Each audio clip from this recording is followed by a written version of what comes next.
तपाईको फोन चोरी भयो या तपाईको फोन हरायो, यस्तो अवस्थामा बैंक विवरण र मोबाइल वालेट कसरी सुरक्षित गर्ने भन्ने बारेमा आजको यो भिडियो रहेको छ। यो भिडियोलाई लाइक गरिदिनु होला। आजको भिडियो हामी सुरु गरौँ। आजकल चोरहरू तपाईको मोबाइल लिएर एउटै चीज खोज्छन्, त्यो हो बैंक विवरण। आजभोलि धेरैभन्दा धेरै मानिसहरू डिजिटल भुक्तानीहरू गर्छन्। भुक्तानीको लागि विभिन्न एपहरू प्रयोग गरिरहेका हुन्छन्। यी वालेटहरू पहुँच गर्न स्मार्टफोन चोरहरूको लागि गाह्रो छैन। उदाहरणका लागि ब्राजिलको साओ पाउलोमा अपराधीहरूले आइफोन ह्यान्डसेटहरू नबेची ती डिभाइसका मालिकहरूको बैंक विवरण पहुँच गर्न र त्यहाँबाट पैसा छोड्नको लागि सजिलै रूपमा चोरी गरेका थिए। यस्ता घटना बाहिर आउँदा होशियार हुनु जरुरी छ। यदि तपाईको फोन हराएको छ भने यस्तो अवस्थामा तपाईले केही विधिहरू प्रयोग गरेर आफ्नो फोन वा हराएको डेटाको दुरुपयोग तपाईले रोक्न सक्नुहुनेछ। हामी क्रमशः एक एक गर्दै हेर्नेछौं। पहिलो नम्बरमा रहेको छ आफ्नो सिम कार्ड ब्लक गर्नुहोस्। पहिलो मुख्य कुरा फोन हराएमा फोन नम्बरको दुरुपयोग नहुने कुरा सुनिश्चित गर्नु हो।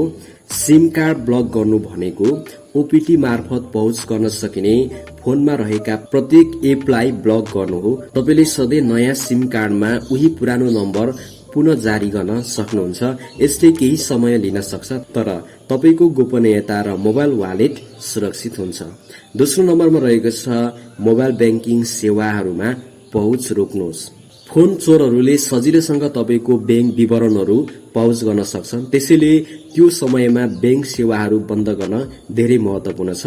तपाईको सिम कार्ड र तपाईको एप एकसाथ जान्छ, किनकि दर्ता नम्बरमा ओपीटी बिना कुनै हस्तान्तरण हुन सक्दैन। तर फोन हराउने वा चोरी हुने बित्तिकै दुवैलाई ब्लक गर्नुपर्छ। तेस्रो नम्बरमा रहेको छ सबै मोबाइल वालेटहरू ब्लक गर्नुहोस्। मोबाइल वालेटले जीवनलाई धेरै सजिलो बनाएको छ, तर यदि तपाईको फोन गलत हातमा पर्यो भने सम्बन्धित मोबाइल वालेट एप हेल्प डेस्कमा सम्पर्क गर्नुहोस् र तपाईले नयाँ डिभाइसमा वालेट सेटअप नगरेसम्म कसैलाई पनि पहुँच प्रदान गरिएको छैन भने सुनिश्चित गर्नुहोस्। र अन्तिम चौथो नम्बरमा रहेको छ पुलिसमा जानुहोस् र रिपोर्ट गर्नुहोस्। एकपटक तपाईले माथि उल्लेखित सबै चरण पालन गरिसकेपछि तपाईको चोरी भएको डिभाइस अधिकारीहरूलाई रिपोर्ट गर्न आवश्यक छ। तपाईले नजिकको प्रहरी स्टेशनमा फोन चोरीको रिपोर्ट फाइल गर्न सक्नुहुन्छ। त्यहाँबाट एफआईआर को प्रतिलिपि लिन सक्नुहुन्छ। यदि तपाईको फोनको दुरुपयोग भएको छ वा तपाईको फोन मार्फत तपाईको पैसा चोरी भएको छ भने यो प्रतिलिपि प्रमाणको रूपमा तपाईको लागि उपयोगी साबित हुनेछ। कुनै समयमा हाम्रो फोन हराएको अवस्थामा या त चोरी भएको अवस्थामा चाहिँ आफ्नो बैंकको विवरणहरू र मोबाइल वालेटमा भएका सम्पूर्ण मनीहरूलाई हामीले चाहिँ सुरक्षित राख्नको निम्ति यी सम्पूर्ण उपायहरू चाहिँ हामीले अपनाउनु एकदमै राम्रो हुन्छ। आजको भिडियो यहाँहरूलाई कस्तो लाग्यो? यो भिडियो राम्रो लाग्यो भने यो भिडियोलाई लाइक गरिदिनु होला। कुनै कमेन्टहरू छ भने कमेन्टहरू गरिदिनु होला।